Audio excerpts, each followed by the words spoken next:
Bonjour à vous. Alors aujourd'hui, on va voir comment mettre du storytelling dans vos posts Facebook, dans vos communications sur les réseaux sociaux et vous adresser à votre cible qualifiée.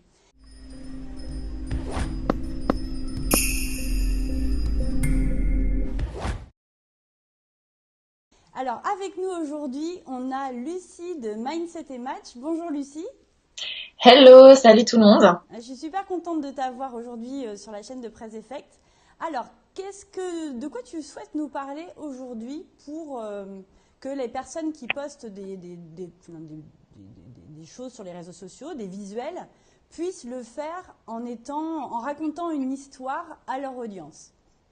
Oui, parce que l'histoire, c'est la vie. Donc aujourd'hui, on va parler de storytelling et mettre du storytelling dans vos posts pour le bien de votre business et faire passer votre message. Parce qu'avant tout, vous êtes tous en fait un messager de votre entreprise. Donc vous parlez pas de vous ni de votre produit, mais des valeurs qu'il incarne, du résultat qu'il va apporter. Et c'est ça qu'on va aussi parler parce que c'est de là que vient la magie, si je puis dire. Eh oui. Oui.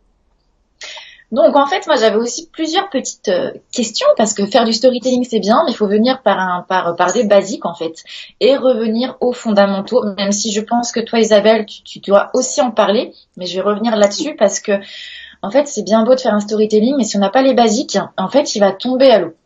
Donc avant de développer le storytelling et du coup l'art de raconter les histoires et comment le faire dans les posts, pour revenir en fait à ce basique-là qui est la cible, donc voilà, on vous parle souvent d'avatar, de la cible, etc.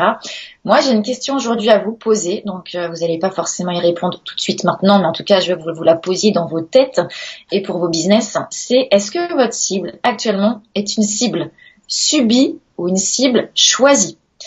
C'est important, c'est une question que je pose souvent en fait à mes clients et je vois souvent la tête des clients qui me disent mais en fait, je subis ma cible. Faire attention parce que sinon, vous n'allez pas vous attirer la bonne audience et parfois, vous allez être en décalage avec votre message et votre cible. Parce que du coup, vous avez un message, mais qui ne correspond pas forcément à la cible. Il y a une espèce de décalage et vous allez dire, c'est bizarre, j'arrive pas à vendre à ma cible, j'arrive pas à me connecter avec elle.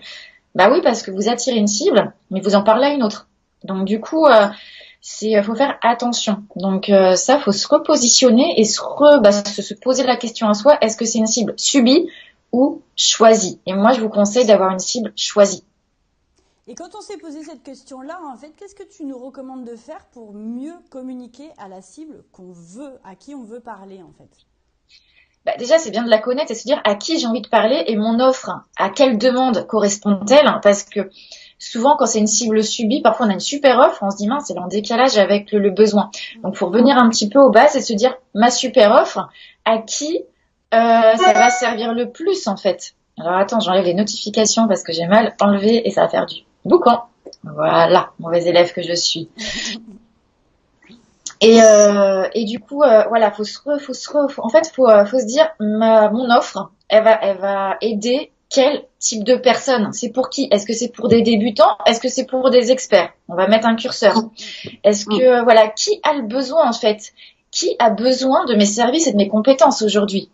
Parce que ça sert à rien de donner des compétences d'experts parfois à des personnes trop débutants. Ou dans ce cas-là, l'expertise, on va la vulgariser pour se mettre au niveau.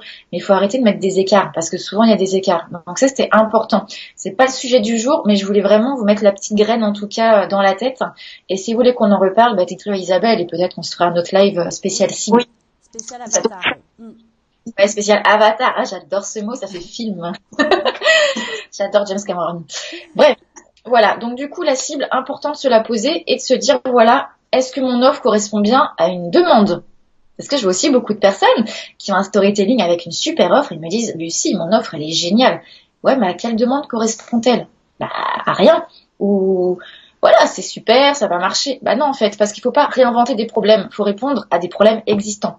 Pareil, donc ça, c'était aussi mon petit conseil du jour. Donc ça, on pourra le revoir avec la cible, si besoin. Mais cible et besoin, faut se reposer les bonnes questions. Donc si ça c'est validé, ensuite vous allez communiquer donc sur les réseaux sociaux, sur votre site internet ou même à l'oral peut-être vous allez pitcher. Ce qu'il faut, alors un storytelling, c'est pas forcément raconter son histoire, hein. Ça peut être raconter des histoires, raconter l'histoire de sa marque, raconter des anecdotes qui vont servir à un message. Donc la première question c'est quel message j'ai envie de faire passer et quels moyens je me donne pour le faire passer. Parce que si j'ai une petite histoire, même si elle est connue du grand public, peut-être que je vais m'en servir pour faire passer un message. Peut-être que je vais me servir de l'histoire de quelqu'un de connu pour faire passer ce message-là. Parce que les gens, en fait, vont retenir l'histoire. Donc le storytelling, c'est ça aussi, c'est pour être mémorable, mémorisable et faire passer des messages. Ça va bien avec ton objectif aussi, Isabelle, qui, voilà, comme tu le dis, metteur en scène d'idées, j'adore. Donc voilà, fallait que je le replace. Mais voilà, c'est mettre en scène des idées et que ça reste en tête, parce que faire passer un message, c'est pas si évident que ça, en fait. On veut tellement dire plein de choses. Donc on va, avec le storytelling, avec très peu de choses, on peut faire passer un message et donner à réfléchir. Donc pour ça, en fait, quand vous allez faire un post, on va prendre l'exemple des posts, c'est de se dire, vous avez un post, quel est l'objectif du post? N'écrivez pas un post sans objectif, parce que sinon vous allez mettre trop d'infos dedans. C'est de se dire, tiens, qu'est-ce que j'ai envie de dire aujourd'hui? Quel appel à l'action j'ai envie de mettre? Donc un post égale un objectif de communication, donc c'est un message, c'est pas 36, et un appel à l'action. Ça, déterminez-le avant de faire votre visuel sur Canva par exemple, ou voilà, votre post à l'écrit. Alors on rappelle ce que c'est qu'un appel à l'action. Donc ça va être, vous allez demander, par exemple là, après ce live, on va vous proposer un appel à l'action qui est par exemple de vous inscrire à la formation de Canva que j'ai faite pour vous et qui est offerte. Ça va être l'appel à l'action. Et donc toi, ce que tu conseilles, c'est de ne pas en mettre plusieurs, c'est-à-dire répondre à tout un questionnaire, voilà, mélanger les sujets pour se concentrer sur une seule et même action.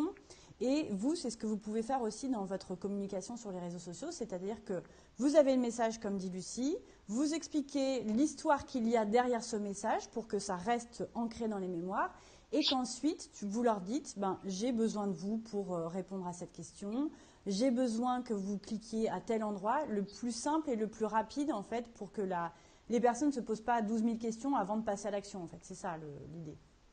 C'est ça. En fait, faut pas être confusant, parce que parfois, en fait, un message confus ou flou, on ne sait même pas ce qu'il faut faire, donc on ne fait rien. Si le cerveau ne sait pas ce qu'il doit faire, il ne fait rien, il prend pas de décision. Donc, plus vous êtes dans la facilitation, plus la personne va pouvoir justement glisser sur votre appel à l'action. Par contre, faut lui expliquer pourquoi, parce que moi, je vois trop de personnes sur des posts, ils mettent directement leur appel à l'action, ou pourquoi il faut, même pas pourquoi, c'est voilà, faut acheter, il faut faire ci, il faut faire ça. Mais on nous explique pas pourquoi, donc ça donne pas envie. Donc là, on va rentrer dans le vif du sujet, c'est pour un bon storytelling, même un storytelling minuscule pour un post, parce qu'un storytelling, c'est pas forcément 1 heure de conférence, ça peut être 3 phrases un storytelling, ça peut être une citation un storytelling. C'est comment vous allez donner envie d'écouter ce message. Donc en fait, la première chose moi que je conseille, c'est d'ouvrir alors ce qu'on appelle une boucle ouverte. Une boucle ouverte, c'est une question. Pourquoi? Parce que le cerveau adore les questions. Si on lui pose une question, il va aller chercher la réponse. Donc soyez intrigant. Au lieu de dire je vais vous non, transformez ça en question. Un comment, un pourquoi, et si pensez différemment, Voilà, ça peut être un et si, pensez-vous que, pourquoi, comment, peu importe. Il faut que ce soit une question assez large pour que en fait le cerveau se mette en mode champ des possibles et se dise tiens, intéressant cette boucle ouverte. Et ensuite, vous allez mettre, donc une fois que vous avez cette boucle ouverte, vous allez espacer, et là, vous allez venir confirmer par un fait ou un chiffre qui fait mouche.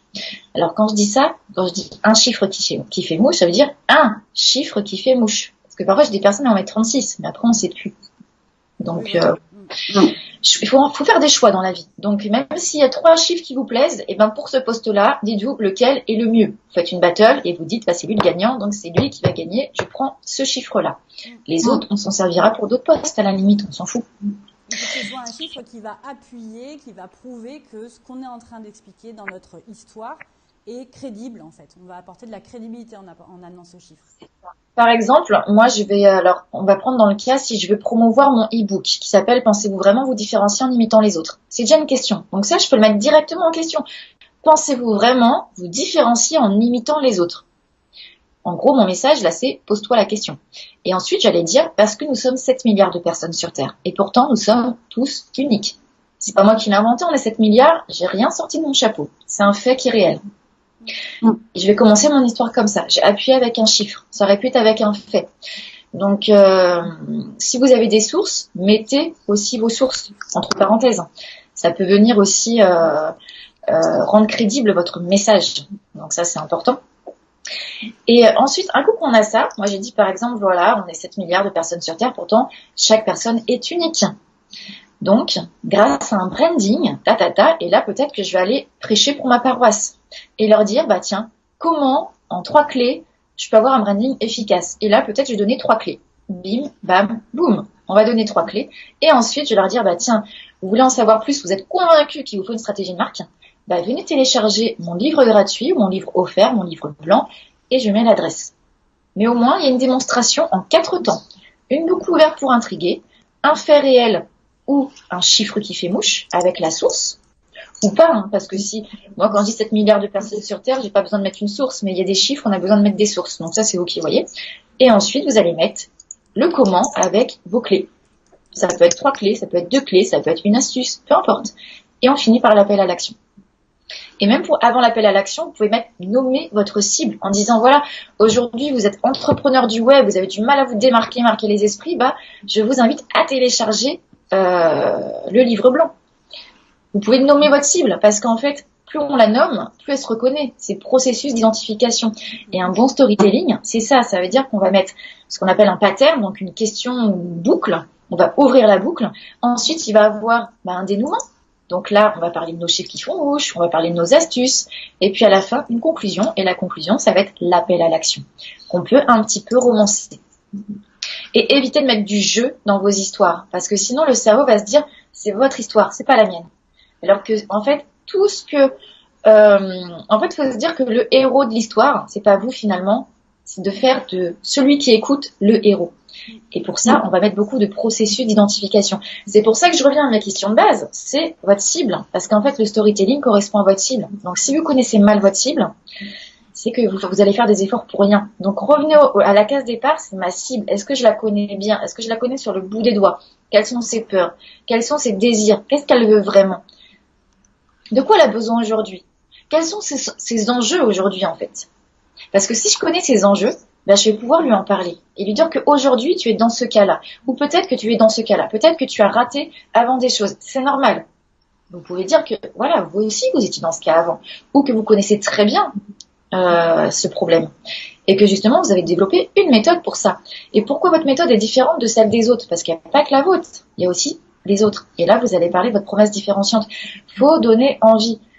Et tout ce que vous faites pour l'autre. Donc ça, faut en parler en fait. Et arrêtez de se mettre dans une bulle de j'ose pas vendre, j'ose pas me mettre en avant. Donc du coup, je parle de caractéristiques ou je parle de choses qui n'intéressent pas les gens. Par fausse modestie ou parce que parfois on est pressé de vendre. Donc ça, pressé de vendre, faut oublier. Fausse modestie, faut oublier. Par contre, vous êtes le messager d'un message. Vous oubliez aussi. Ce qui compte, c'est votre cible. Racontez-lui la belle histoire de votre marque. Et quand vous racontez votre marque, vous racontez en fait l'histoire de votre cible.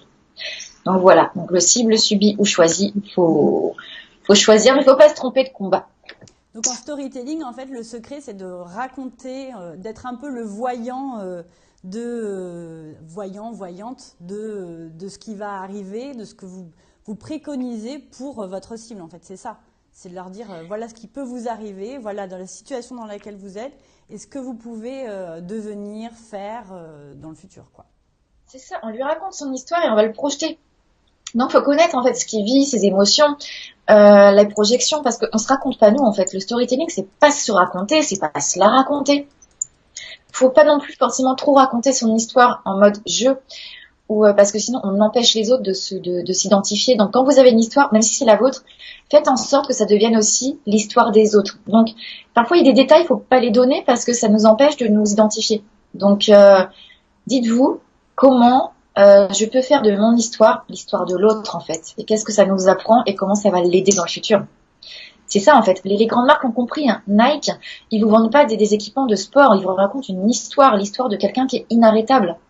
On s'en fout que vous soyez, j'allais dire expert. Là, c'est pas expert, mais que vous soyez champion ou débutant. Nike, il parle à tout le monde. Il parle surtout aux personnes qui ont envie de se dépasser, peu importe leur niveau. Il parle aux personnes handicapées. Il parle à toutes les religions.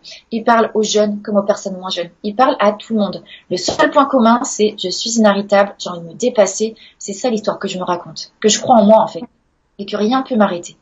C'est ça l'histoire. Et qu'est-ce que tu penses du coup parce que tu dis du coup qu'on ne doit pas forcément parler de soi, mais plutôt de la cible. Et quand on est infopreneur, souvent on nous dit, ben, faites du personal branding, parlez de vous pour que votre cible s'identifie. Est-ce que du coup tu le conseilles aussi ça ou pas? Alors oui, mais après, c'est encore une fois, ça va avec des pincettes. Ça veut dire que, par exemple, on va prendre notre histoire parce qu'elle est personnelle et parce que on peut se dire que d'autres personnes vont s'identifier. Par contre, faut pas mettre trop. Le piège, c'est de mettre trop de détails qui vont faire que c'est plus leur histoire, c'est la nôtre, et que la personne va se dire, mais en fait, je m'en fous de ta vie. C'est ça qui va se passer. Alors, c'est se dire, par exemple, au lieu de dire, là, je vais raconter une connerie. Au lieu de dire, par exemple, oui, alors le 9 avril 2009, alors que je sortais chez moi, il s'est passé quelque chose de fou. J'ai traversé la rue, je me suis fait, je sais pas, culbuter par une moto, et après je me suis pris un camion, et après en fait je m'en suis sortie, et après finalement j'ai appris que j'avais une maladie, et parfois il y a trop de détails. Non, vaut mieux dire, moi ce jour-là, c'était le 9 avril 2009, il s'est passé un truc dans ma vie qui a changé ma façon de voir les choses. Ce jour-là, j'ai appris une mauvaise nouvelle, comme tout le monde. Voilà, j'ai pas besoin de raconter que je me suis fait culbuter, parce que là on va se dire, mais attends, le mec il est chelou déjà, ça se trouve c'est vrai, mais on va se dire, il en fait trop. Non, parfois, less is more, ça veut dire que votre histoire, vous n'êtes pas obligé de tout raconter. Si vous avez envie de raconter des choses, vous le faites. Mais moi, je conseille une histoire, faut qu'on puisse s'identifier. Donc, faut qu'il y ait un décor, faut qu'il y ait, oui, une journée réelle. Donc, c'est bien de donner des dates, mais parfois pas trop de détails. De dire, il s'est passé un truc aujourd'hui. Oui, c'est en relation avec ma famille, mais ça, on n'est pas obligé de tout savoir en fait. Mais il faut que la personne se dise, tiens, moi aussi, il y a un jour, il s'est passé un truc dans ma vie, ça a tout changé en fait. Depuis ce jour-là, je suis plus le même. Est-ce que c'est pas ça le message? Donc, se dire encore une fois, c'est quoi le message? Comment je raconte mon histoire pour faire passer ce message? Est-ce que ce détail, c'est vraiment important? Est-ce que ça va pas desservir le message en fait? Est-ce que la personne qui est en face de moi va réussir à se dire, c'est mon histoire? Quand il y a trop de détails, on se dit, ah, oui, non, moi aussi j'ai vécu un truc, mais c'était pas aussi fort. Donc non, on n'est pas dans le même délire, mec. D'accord. Donc voilà. C'est à sa façon en fait. Voilà. C'est raconter son histoire, mais sans rentrer dans trop de détails pour perdre les personnes. En fait, c'est comme ce que tu disais par rapport au passage à l'action, au call to action, comme on dit. C'est qu'il faut pas se disperser, sinon après les personnes se sentent plus concernées ou le cerveau va trop aller chercher des choses alambiquées dans le cerveau et il va être troublé, quoi. Le problème, c'est que le cerveau imagine très bien les choses. Et ce qui est beau dans une belle histoire ou dans un beau roman, si vous remarquez, même un beau film, c'est que parfois quand on vous raconte une histoire, on va vous dire, tiens, ça s'est passé un jour d'été. Donc déjà, on peut, alors pour certains, l'été, ça va être un été peut-être indien, d'autres, ça va être un été avec un soleil rouge, peut-être d'autres, ça va être un été soleil, je sais pas, éclatant avec le ciel bleu. Peu importe, on n'a pas tous les mêmes images. Je vais te dire, tiens, j'étais dans une belle maison. Tu vas t'imaginer ta belle maison à toi, Isabelle. Alors que si je te dis c'était une belle maison, tu sais ce genre de maison qu'on adore avec des grosses pierres, la cheminée, un truc très... Ça se trouve, c'est pas ton délire, tu vas dire mais non, en fait ça c'est pas une belle maison pour moi. Moi c'est pas du tout l'image de ma belle maison, j'étais en train de me voir un truc blanc avec un truc... Ça se trouve, tu as l'autre, il va, comment dirais-je, il va péter ton délire en fait. Donc en fait, il vaut mieux dire c'était une belle maison, tu la vois cette belle maison avec cette belle pierre, c'est ceci, cela, je vais te faire imaginer. Si je donne trop de détails, si je te dis, bah tiens, en plus il y a une super peinture de Munch, je vais dire, mais en fait j'aime pas Munch, c'est super angoissant. Tu vois, là je viens te... Donc en fait c'est ça le storytelling, c'est de se dire, se mettre à la place de l'autre. Et arrêter de faire des projections. Parce que le cerveau est égocentré. Donc si on fait un storytelling trop personnalisé, on devient égocentré et c'est à l'autre de venir dans notre bulle. Non, c'est à vous d'aller dans la bulle de l'autre. Donc, tu vois, c'est ça qu'il faut comprendre en storytelling. C'est ça la subtilité. Oui. C'est important de le percevoir. Donc c'est quelque chose que vous pouvez raconter par exemple dans les commentaires, enfin dans les annotations qu'il y a au-dessus de vos posts, avec donc une histoire. Donc comme nous disait Lucie, pas trop de détails pour laisser les personnes se faire leur propre vision en fait de ce que vous êtes en train de raconter, de ne pas se perdre dans les détails, finir par un call to action. Donc c'est aller faire un simple clic, répondre à une question. Si elle est ouverte, eh bien voilà, faire laisser le cerveau des gens penser à une réponse qui leur conviendra. Et tout ça, vous pouvez l'illustrer aussi par des visuels qui vont justement poser l'ambiance, mais sans trop cadrer les personnes, sans trop les obliger à rentrer, comme dit Lucie, dans votre délire. Et que vous partagiez en fait une ambiance, une idée en fait. Voilà, vous partagez une idée, vous ne l'imposez pas. Donc ça, vous pouvez tout à fait l'illustrer. Et il y a de très belles photos sur des sites où vous pouvez aller chercher des photos gratuitement ou de manière payante, etc. Vous pouvez les construire vous-même. C'est pour ça d'ailleurs qu'on va faire un petit lien. Je vous mettrai dans les commentaires un lien justement pour accéder à ma formation sur Canva, pour vous aider à faire des visuels, à composer des visuels qui vont illustrer vos idées sur les réseaux sociaux de manière à raconter une belle histoire à votre audience, une audience qui sera choisie et comme ça, obtenir de plus en plus de clients, obtenir une communauté de plus en plus grande et faire passer vos idées et votre savoir-faire au plus grand nombre. Écoute Lucie, merci en tout cas pour tous ces conseils que tu nous as partagés. J'espère que vous avez pris note parce que voilà, on la voit pas très souvent, Lucie, sur les réseaux sociaux. Elle n'est pas partout. Donc, je suis bien contente qu'elle soit venue nous expliquer tout ça. Et je vous souhaite à tous une belle journée. N'hésitez pas, surtout dans les commentaires, à nous dire ce que vous en pensez, à nous expliquer, vous, quel storytelling vous mettez en place pour votre audience, pour votre cible choisie. Et on se retrouve demain pour un nouveau live où je vous parlerai du film qui s'appelle Walt avant Mickey, pardon. Et donc les 7 enseignements que j'ai retirés de ce film et que Walt Disney nous partage. Voilà, c'est ce qu'on verra demain. Lucie, merci à toi. Merci à toi Isabelle, avec plaisir. Et très belle journée à tous et à très bientôt. Salut. Ciao.